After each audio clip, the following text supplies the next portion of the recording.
On the frontier between France and Franco-Spain, tension increases as the French government votes to close the border between the two nations.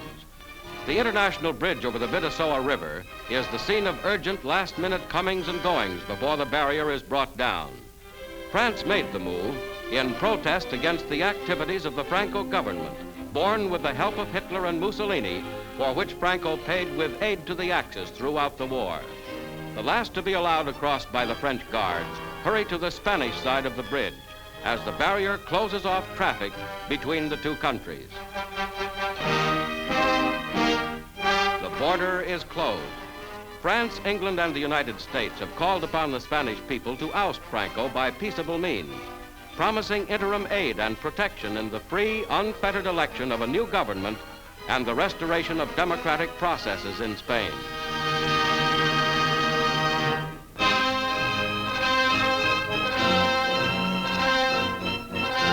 The President of the United States is hailed by members of the Federal Council of the Churches of Christ in America.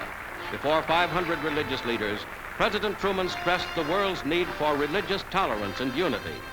In a very serious vein, to the applause of the leaders of 27 million Protestants, the President refers to the United Nations Charter.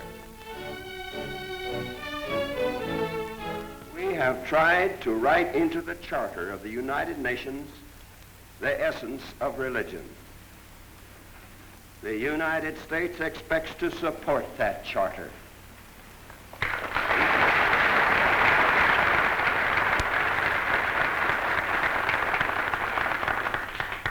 It expects to defend that charter. It expects to expand and perfect that charter.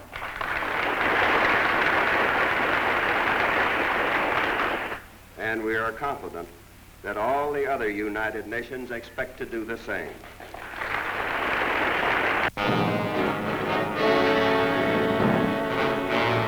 The Great Lakes area of the United States is the victim of ice flows from Lake Huron, which are pushed inshore by roaring winds near the town of Bay City, Michigan.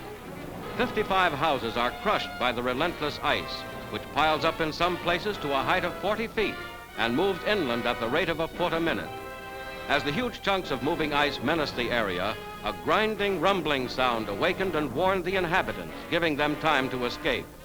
Although property damage was high, there were no human casualties in this unusual freak of nature.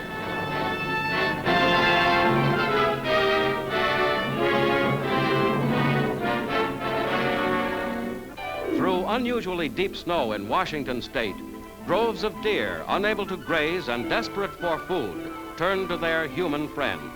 The State Game Commission provided truckloads of hay and other fodder to keep the deer alive through the heavy winter weather.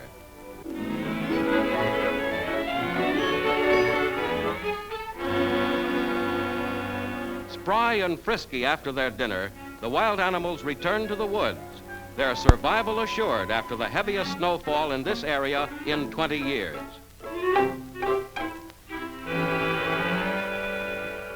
A 35-ton American Sherman tank holds no terror for these men, but the decoy armor fooled the German air reconnaissance during the war.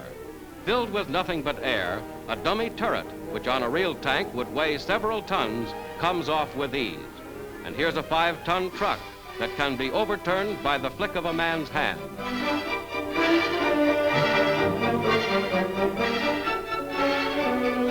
It took only ingenuity, rubber, and a little compressed air to provide a field full of bogus vehicles for Hitler's airmen to waste time and ammunition on.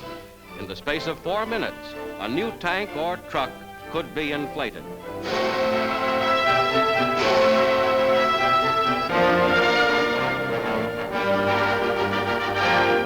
Did you ever see a tank walking? Well, it's easy if you pick the right tank.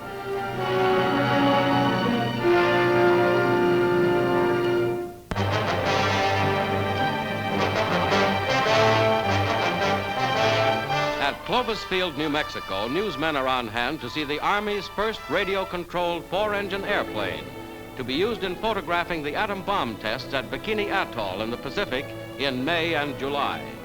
The newsreel cameraman will be the only man aboard in this test, made with an old Flying Fortress bomber.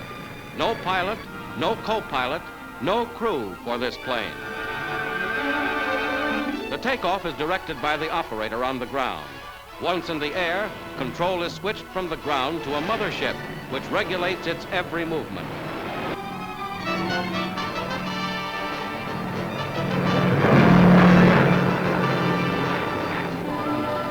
This is the mothership.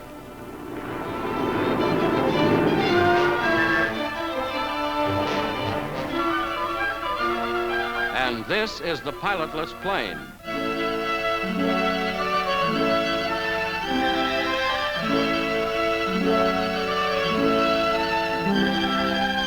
Four such radio-directed planes will fly over Bikini Atoll in connection with America's atomic bomb experiments against obsolete and enemy naval vessels.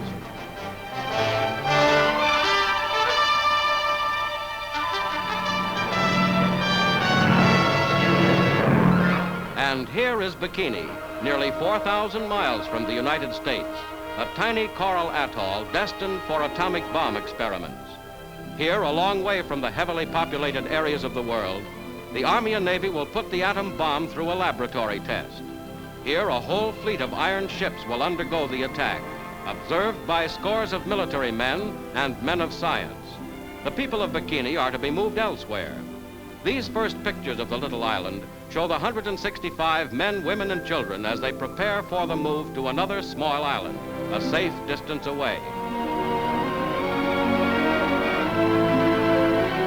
Navy ships and planes are already in service off Bikini, preparing anchorages for the ships.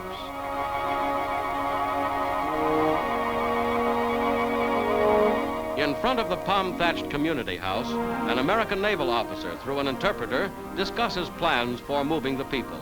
The Navy is transporting the entire population to Rongerik Atoll and paying a fair price for property that can't be taken along. The people of Bikini are a happy people, and they chat gaily with the Americans as they wait to leave. Modern dentistry brings only laughter.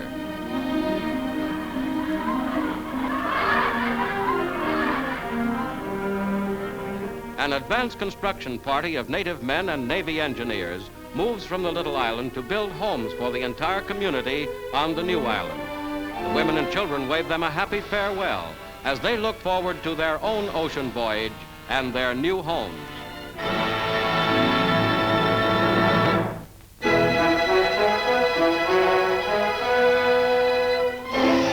High-flying action at Iron Mountain, Michigan in the Central United States Ski Association tournament. Top flight skiers take wing off the world's highest artificial ski slide. A few are a little off as to timing and come to grief on the icy slope.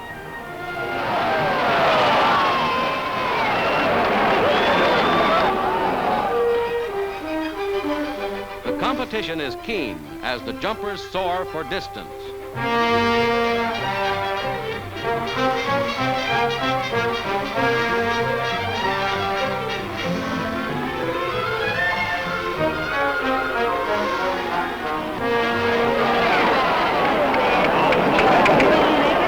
The best jump of the day. Walter Batila wins the title with a spectacular leap of 253 feet. Now here's one fellow who doesn't make it. He's headed for trouble.